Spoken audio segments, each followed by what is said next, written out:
A united Wisconsin is a reckoning. Let's hear what the new athletic director had to say.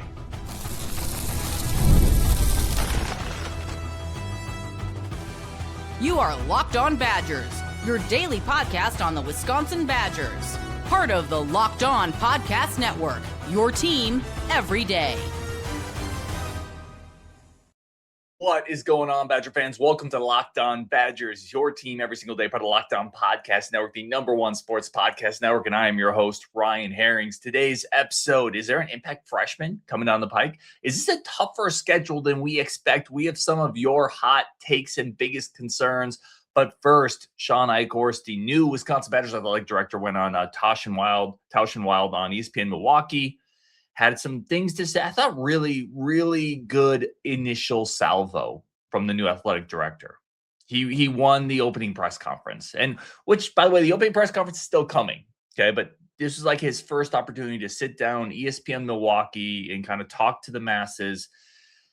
I think he won that. He came off really well spoken. He came off engaged. He came off excited for this opportunity. He talked a lot about the people, the place, the honor, the privilege. He came off really well. He won the opener, right? Which that's not the highest bar. I think a lot of people win the opener, but it's way better than losing the opener. Like I think a lot of people listened. A lot of people saw the resume and maybe the experience at Nebraska and had a one type of feel, and then heard him talk and came away saying, okay, I'm kind of on board. I had this throttle starting to throttle up a little bit. You know, he said a few things specifically that really caught my ear, and I think were interesting. The first one he said that I wanted to highlight, and I love this. He said, "I want athletics to be a bridge for people to connect." I love that because it's really what this is all about anyway. The connective tissue of the community, of fandom, of the message boards, of the shared experiences at Camp Randall and the Kohl Center and tailgating and commiserating before and after. Sports are a bridge to connect. And I hadn't really heard it put that way before. That's really good. I like that. You know, that's what sports are. That's what sports at Wisconsin are. That's what this show's about. That's what this community is about. That's what the great people that we get to interact with are all about. It's a bridge to connect with each other. It's a bridge to build community. And if that's your intent, I think you're coming at it from a pretty good spot, because you're not going to build a bridge to connect if the bridge stinks, right?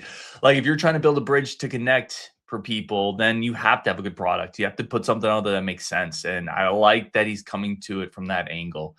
He spoke a little bit about he's already connected to a bunch of donors. He's already talked to a lot of donors. He's already talked to Luke Fickell. Again, I think those should be expected. You know, like I would expect any athletic director coming in to have already done those things and already start doing those things. But he's done them. That great. Like awesome. That's checking the box. That's what you have to do. You have to come in and you got to hit the ground running. And that's one of the things I talked about with Shawn Eichhorst. One of the things that makes sense with this hire is he's a guy who can hit the ground running, because he knows the state. He knows the lay of the land. If you go back to Luke Fickell, one of the things a year or two after he got hired, he was talking about, we didn't even know where the bathrooms were, and we didn't know where this was. And it was kind of funny.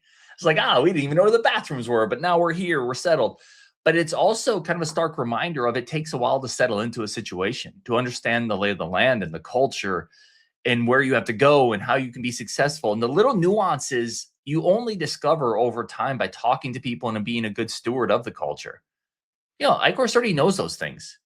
This is a guy that can hit the ground running. This is a guy who can, on day one, start interfacing with donors and can talk to Luke Fickell and can start spreading his message and starting build that culture and push it forward. He doesn't have to learn the lay of the land. I think that's indicative in the fact that he's already spoken to a bunch of donors. He's already talked to Luke Fickell. He's already been on ESPN Milwaukee. He's going to have his press conference tomorrow. He's hitting the ground running. I think that's super important. That's one of the strengths of this hire, is you're bringing in a guy who understands all that culture. You're bringing in a guy who has lived in the state, has been at Wisconsin, there's a quick turnaround here. That's important for a university that, quite frankly, has had a ton of transition recently.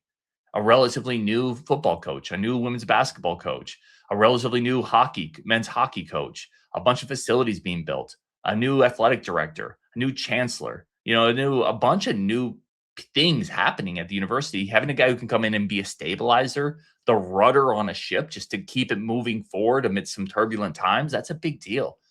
And I think he spoke a little bit to that. He said, I like this quote too. Nobody's going to work harder than me. It's about people. I love this state. I love this program.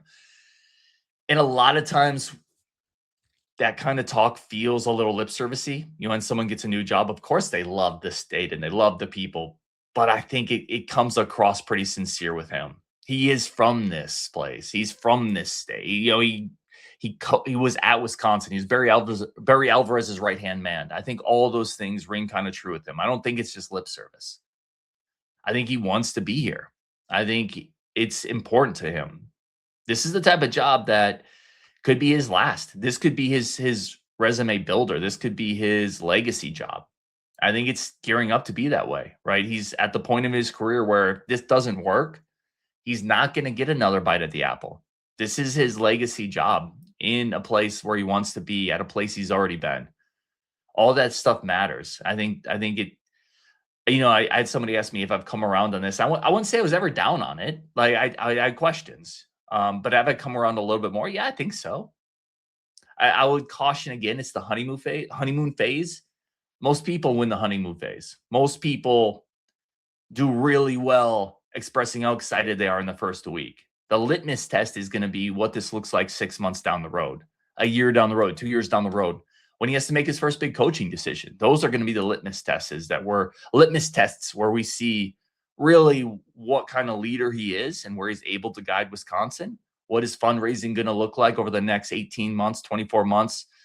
Those are going to be the key questions. But for his first couple days on the job, first week, coming up on the first week of the job-ish, I think he's done really well. I like what he had to say. I love how he talked about the people, the community, Wisconsin. He mentioned a united Wisconsin is a reckoning. There's a lot to unpack there that I really, really want to get into because I think there's been times where it hasn't always been united. It has felt like at times where the state and the university were maybe at odds a little bit with funding and revenue. It has felt at times like even the administration and the fans have been a little bit at odds with each other with messaging. We talked about that a little bit with Chris McIntosh. I think there were issues with communication. I think there were issues with messaging. I think there have been issues with recognizing the importance of certain donors and going out of your way to show that appreciation.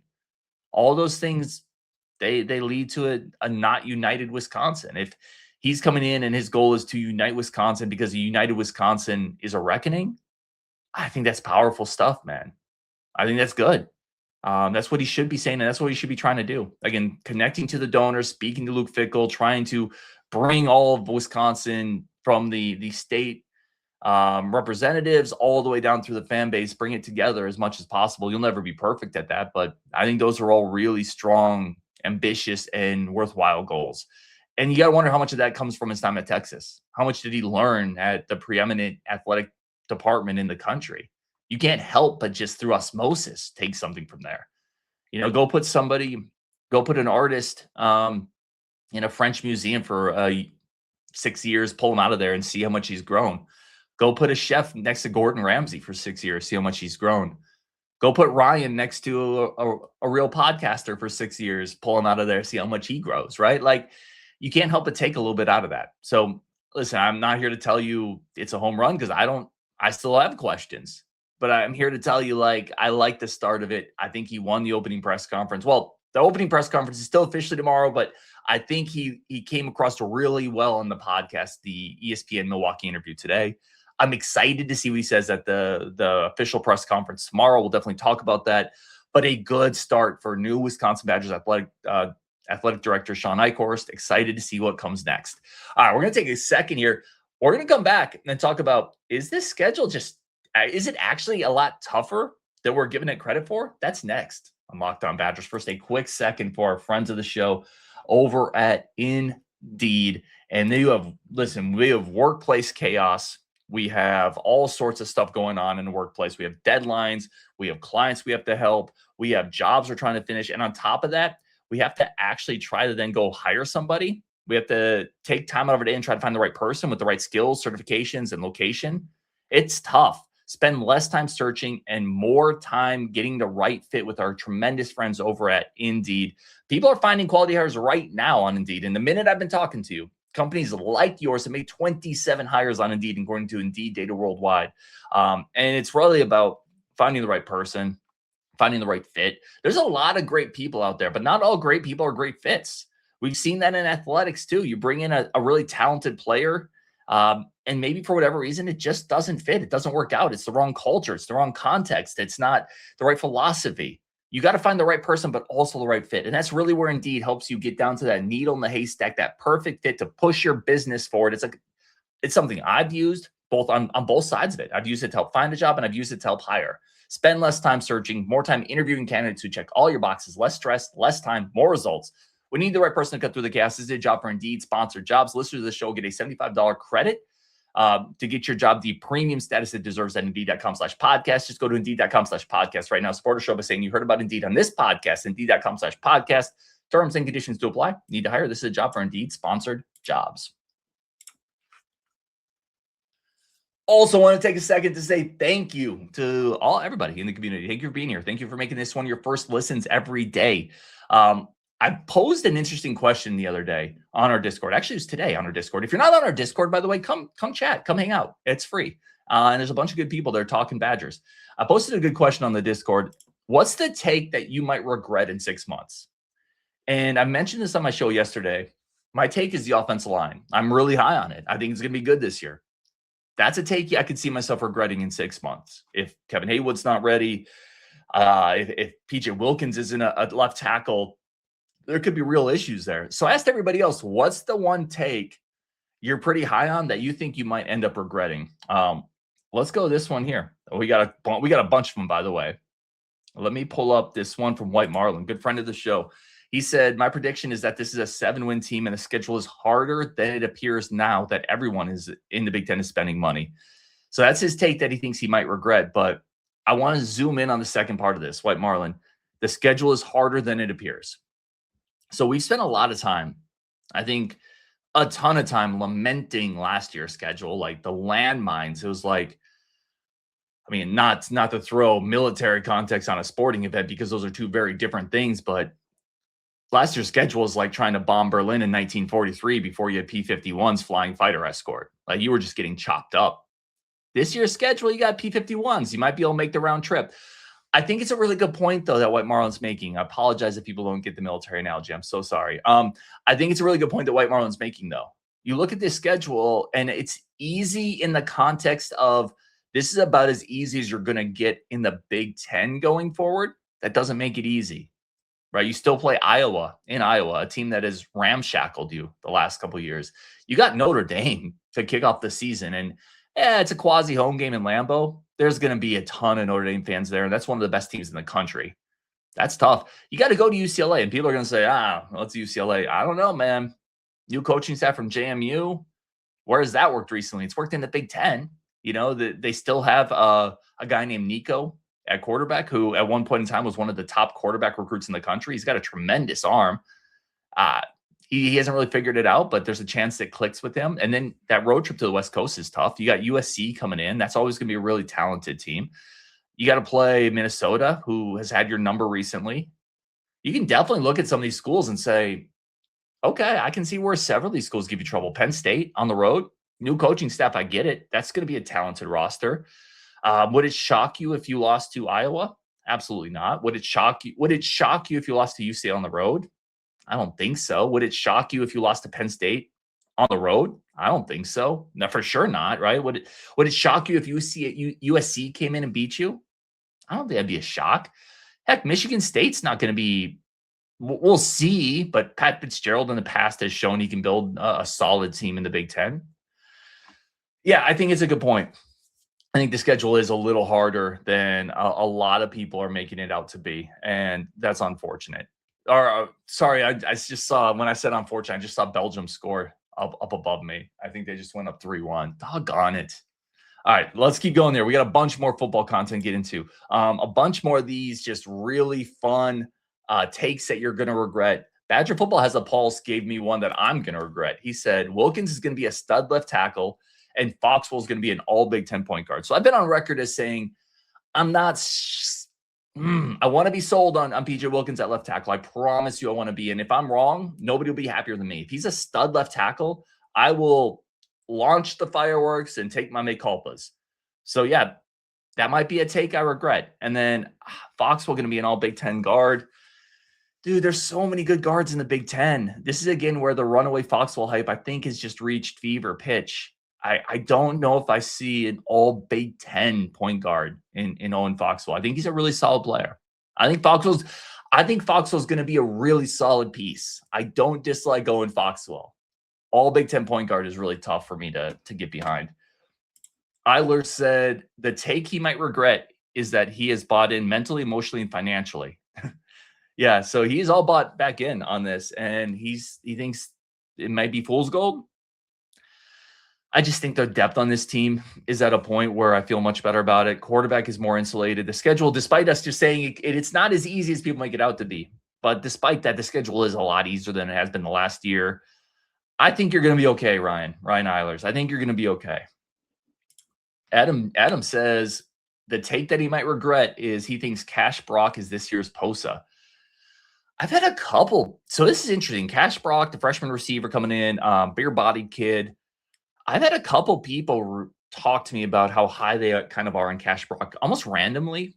It feels like a bit of a helium prospect in baseball that is a little under the radar, but starts building helium and kind of rising up in the depth chart and in people's minds. He's a big-bodied kid. I like the skill set. I just think there's so many receivers ahead of him this year, just from a seniority standpoint. I don't know if any of the freshman receivers are going to make a big jump. That would surprise me a little bit, Adam, but maybe that's why it's a take you might regret. I will say this is a receiver room that's ripe for a freshman to come in. And if a freshman brings the goods, because there's not an established one, there's not an established 1, 2, or 3 in this receiver room. You can talk about Chris Brooks or Eugene Hilton Jr. There's a lot of moving pieces, and there's a lot of potential playing time if a freshman can come in and grab something. So if Brock can do that, let's see it. And if he is, man, hats off on Adam if he calls that one. Mr. October says the one that I'm the one I'm on and I want to make a locked on liar out of me is that fixed in-game decisions turn 2 close W's into L's. Yeah, this is a good one, Mr. October, good friend of the show. He's thinking Coach Fick's in-game decision-making is going to turn a couple W's into L's this year. And I hope you're wrong on this. And he says he's wrong on this as well. I have been a little underwhelmed at times with the decision making. I think that's fair. There's been moments in games where it felt like Wisconsin didn't either gave in a little too early, had timeouts that they didn't burn at the end of games, or had an opportunity to try to make something happen and didn't play with the sense of urgency that's required. I think a lot of that comes from Coach Fickell. I think a lot of that comes from the top. Now, in some of those situations, you were in a tough spot, and I understand that with injuries and schedule.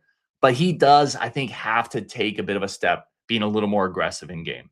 You have to. You have to find your opportunities to know when to hold them and know when to fold them. And I think haven't always maximized our opportunities on the field, even outside of injury, even outside of schedule. I think there's been opportunities to take some chances and some risks that we haven't. And some of them aren't even risks to me. Like if you have timeouts at the end of the game and the other team is running out the clock, you got to burn them. You just got to burn them, just from an optics standpoint, if nothing else. So yeah, I think it's a good one for Mr. October. All right, we're going to take one more quick second. Friends of the show, we're going to come back and continue going on with this takes people are worried about, including, does Wisconsin have the best cornerback they've had in a long time? That's next on Locked On Badgers. First, a quick second for our friends of the show. Quick second, as always, say thank you for tuning in to Locked On Badgers. Today's episode is brought to you by our tremendous friends over at Odoo. Running a business, guys and gals, it should not feel like you're trying to connect a bunch of different things and systems that were never designed to work together. You're being like the octopus trying to bring everything together. You have an app for accounting and you got one for inventory. This one's sales, that one's clients, and none of them talk. None of them work together. And that's where Odoo comes in.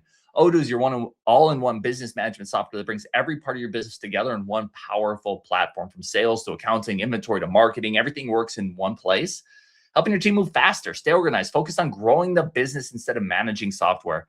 The best organizations know that success, it's not just about talent. It's about having everyone working towards the same goal. And that's true in sports, just like it is in business. Again, we've talked alignment. We've talked Luke Fickell, but some of that alignment is getting the offensive line coach in that might make sense for Wisconsin. Jeff Grimes year 2, Tressel elevating, new receiver coach, running backs coach, cornerbacks coach, all of which has elevated recruiting, by the way. That's organizations winning in the same direction. That's organizations moving in the same direction. Great organizations win because operations matter. That's why you should get Odoo. Try it for free today at odoo.com/lockedon. That's ODO.com/lockedon. Tori gets the next one here. The take that he might regret, but he's going to put it out there. Javon Robinson will have a better season than Ricardo Hallman's 2023. I legit believe he has first-round talent. That's a spicy take. That is a spicy take from Tori. So if you go back to 2023 Ricardo Hallman, that was 7 picks. I want to say it was 7 picks. He had an interception return for a touchdown. That was a crazy good cornerback season, right, by Ricardo Hallman. Javon Robinson will have a better year than that. I think you're going to end up regretting that take, Tori.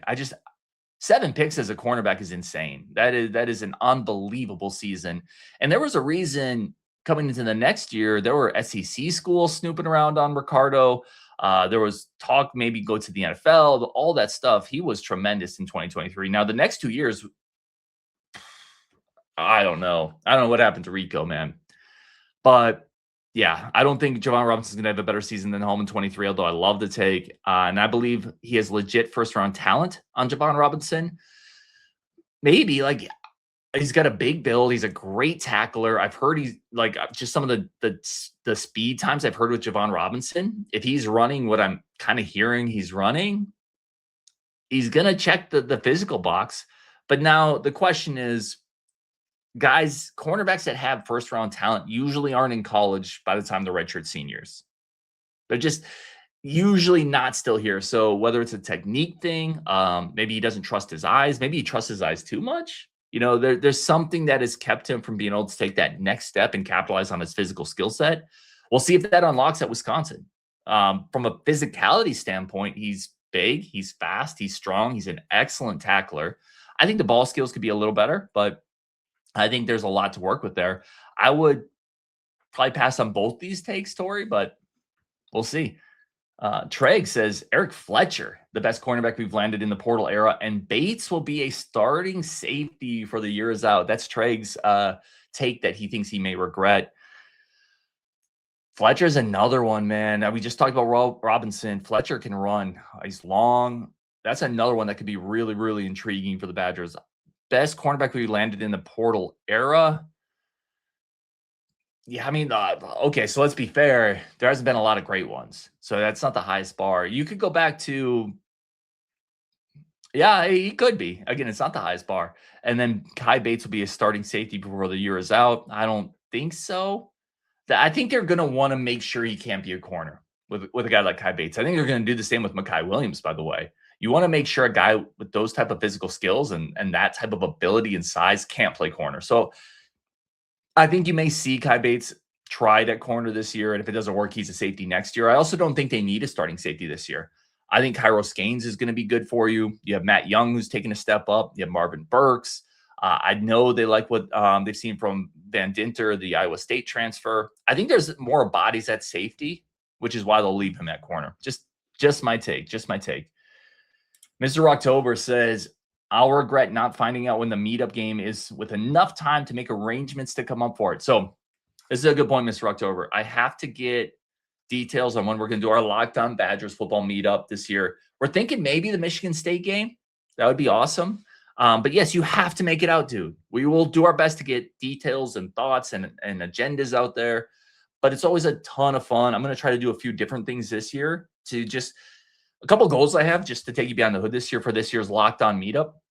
I would love to have just more kids be able to come out. Let's make lifelong Badger fans. Let's make it more enjoyable to be a Badger fan. I might try to do a couple things, and one of the things might be a little more geared to getting kids some autographs. And so, yes, long story short, we're definitely doing it again this year, potentially Michigan State. I got to get the details out to the community, but would love to have you there, Mr. October, for sure. Let's see if I got any more in here. I think that was all we had from the Discord, at least that I copied over. I might have missed some. I apologize. Again, big take here is I really like what I've heard from Shawn Eichhorst. That shouldn't be super surprising. You know, as polished and as experienced as he is, you should be able to come into a job like this and say the right things. But I'm telling you, it just does feel like there's a lot of sincerity behind it. And I think Wisconsin's in a good spot where a lot of hurdles have been cleared with revenue, with facilities, with roster building, with some hires. I think a lot of those roadblocks have already been cleared, and it's really going to allow a new athletic director to kind of hit the ground running with a clean runway, if that makes sense. I think in that context, Shawn Eichhorst could be a tremendous hire, and I'm excited to see what he says at his official press conference. For everybody that's here on Wisconsin, thank you for tuning in. Appreciate the absolute heck out of every single one of you. If you like the show, I very rarely ask for bringing up, but it does help if you subscribe. It does help if you like it. It does help if you share it. All those things are amazing. But if you do none of those, I still appreciate you for being here. Time's the most valuable thing we got, and you're willing to put a little bit of it here. So thank you for that on Wisconsin. And we will definitely talk to all of you tomorrow.